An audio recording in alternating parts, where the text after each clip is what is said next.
ঢাকা শহরের মতো জায়গায় আপনি আপনার কম্পিউটারকে পরিষ্কার রাখতে চাচ্ছেন কিন্তু পারছেন না। একটা টেকনিক অবলম্বন করতে পারেন। সেটা হচ্ছে আমার নিজস্ব টেকনিক, যেটা আমি আসলে বলবো না যে খুব পরিষ্কার থাকে, কিন্তু হ্যাঁ, একটুখানি হলেও আপনি আপনার কম্পিউটারকে পরিষ্কার রাখতে পারবেন। তবে ঢাকা শহরে যে বালিগুলো আছে এটার মধ্যে দুই ধরনের বালি আছে। একটা হচ্ছে আঁশযুক্ত বালি এবং একটা হচ্ছে শুধু মিহি বালি।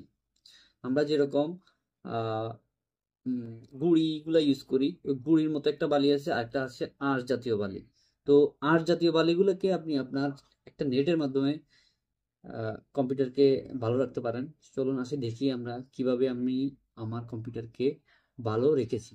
এই হচ্ছে আমার কম্পিউটার সেটআপ। আপনারা দেখতে পাচ্ছেন এখানে একটা জালির মতো একটা নেট দিয়েছি আমি। তবে আপনি যদি একটু খেয়াল করেন তাহলে অবশ্যই দেখবেন এখানে কিছু বালি আছে। এই যে দেখুন, এই বালিগুলোই আঁশযুক্ত বালি। এরপরে যে মিহি বালিগুলা, সেইগুলা ফ্যানের ডানার সাথে হয়তো আটকে যায়, কিছু বালি ভিতরে ঢুকে। তো এইভাবে আপনারা আসলে যদি টেকনিকটা অবলম্বন করতে পারেন, এটা আপনি যে কোনো কাপড়ের দোকানে গেলে আপনারা বাচ্চাদের জামার নেটের কাপড় বললে দিবে। তবে আমি এটা দুই পার্ট করে চুম্বক দিয়ে, এখানে একটা চুম্বক দিয়ে সেলাই করে নিয়ে এসেছি।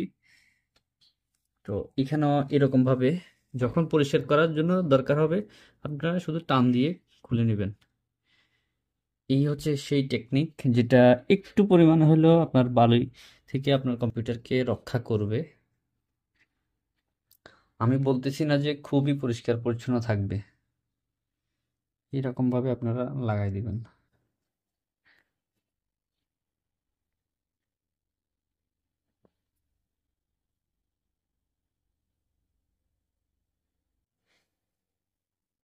আপনারা নিশ্চয়ই খেয়াল করেছেন, এই উপরে আমি একটা মনিটরের উপরে একটা কিছু একটা দিয়েছি। এটা জিনিসটা কি দিয়েছি আপনারা অবশ্যই কৌতূহল থাকতে পারে, তবে আমি হ্যাঁ দেখাচ্ছি। এই হচ্ছে আমার সেই জিনিস। এটা হচ্ছে আপনার আমাদের গায়ে যে গেঞ্জিগুলা পরি, পরার পরে অনেকদিন পরে আমরা ফেলে দেই। ওটা কি করছি, আমি এখান থেকে কেটে নিয়েছি। কেটে নেওয়ার পরে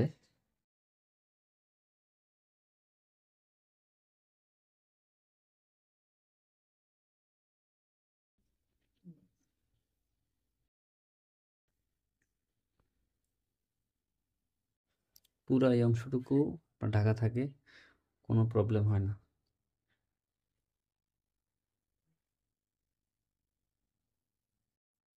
তো এই ছিল আজকের ভিডিও। তো যদি ভিডিওটি ভালো লেগে থাকে, পাশে থাকলেও থাকতে পারেন।